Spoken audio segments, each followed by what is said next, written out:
Hello दोस्तों, तो अब हम डिस्कस करने वाले हैं some basic concepts of chemistry का क्वेश्चन 35, जिसमें कि हमें कहा है that calcium carbonate reacts with aqueous HCl and calcium chloride and CO2 according to the reaction. तो CaCO3 जो है वो HCl के साथ में रिएक्ट करके क्या बना देता है, कैल्शियम क्लोराइड, CO2 और वाटर। सो व्हाट मास, ठीक है, कैल्शियम कार्बोनेट का कितना मास is required to react completely with 25 ml of 0.75 molar solution of HCl। ठीक है, तो हमें जो है HCl की इंफॉर्मेशन गिवन है, वॉल्यूम गिवन है, मोलारिटी गिवन है। तो आप यहाँ से क्या निकाल सकते हो, यहाँ से आप निकाल सकते हो, बिकॉज मोलारिटी का फॉर्मूला याद है ना। मोलारिटी क्या होता था, number of moles of solute present in volume of given volume of solution. तो देखो, मोलारिटी पता है, वॉल्यूम पता है, तो आप क्या निकाल सकते हो, नंबर ऑफ मोल्स निकाल सकते हो।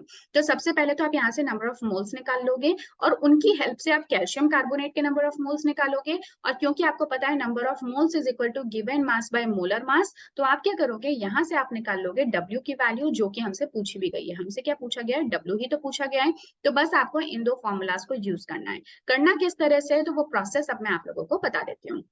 तो सबसे पहले तो जैसा मैंने कहा, पहले आप कैलकुलेशन करोगे HCl के साथ में। ठीक है, तो HCl के लिए हमें क्या है, मोलारिटी और गिवन है, तो हमें क्या करना होगा, N is equal to M into V।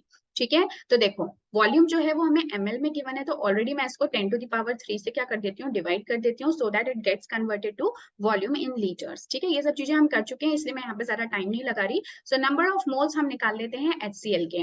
Molarity हमें कितनी गिवन है, so that is 0.75।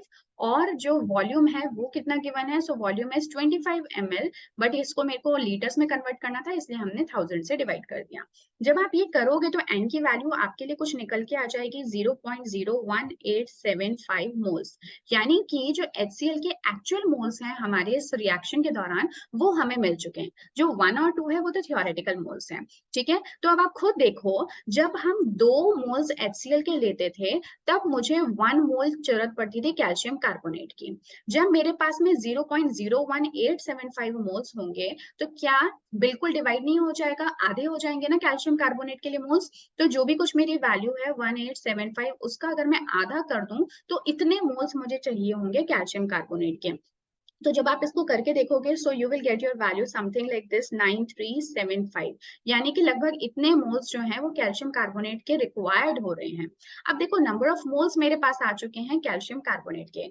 Molar mass आप कैसे फाइंड आउट करोगे, सिंपल है। कैल्शियम कार्बोनेट के लिए कैल्शियम बताओ, इसका एटॉमिक मास होता है 40, कार्बन का आप सभी जानते हो 12 होता है, ऑक्सीजन का वैसे तो 16 होता है, बट क्योंकि 3 ऑक्सीजन है तो 16 3 जा 48 हो गए। तो आप इन सबको एक बार ऐड कर लेना, सो 8 9 10 4 5 6 7 8 9 10, है ना। तो ये कितना आ जाएगा आपका, 100 ग्राम्स आ जाएगा। ये क्या निकल गया, ये निकल गया हमारा molar mass of calcium carbonate. अब देखो क्या क्या वैल्यूज मेरे पास आ गई, एन की वैल्यू मेरे पास है, मोलर मास की वैल्यू मेरे पास है। तो अब सिंपल हो गया, डब्ल्यू कैसे फाइंड आउट करोगे, एन इंटू एम आर, है ना, सिंपल है ना। अब देखो एन कितना था, ये भी मैंने फाइंड आउट किया कैल्शियम कार्बोनेट के लिए, 0.0 ऐसे लिख देती हूँ, है ना, 0.00935, जिसको कि आप मल्टीप्लाई कर दो 100 से। तो ये बहुत, ये तो कैलकुलेशन भी बड़ी सिंपल है। ये कितना हो जाएगा, 9375, और ये क्योंकि W यानी कि मास, तो इतना। ठीक है, तो आपका आंसर आ चुका है कि कितना कैल्शियम कार्बोनेट चाहिए होगा अगर 25 ml of 0.75 molar HCl solution के साथ में रिएक्ट कराया जाए। So basically 0.9375 grams calcium carbonate का रिक्वायर्ड होगा in order to carry out this reaction. So yes, this was a simple question. एक बार अपने आंसर को हम रीचेक कर लेते हैं वेदर इट्स करेक्ट और नॉट। तो आप देख सकते हैं, yes, our answer is perfectly fine, this is 0.9375 grams.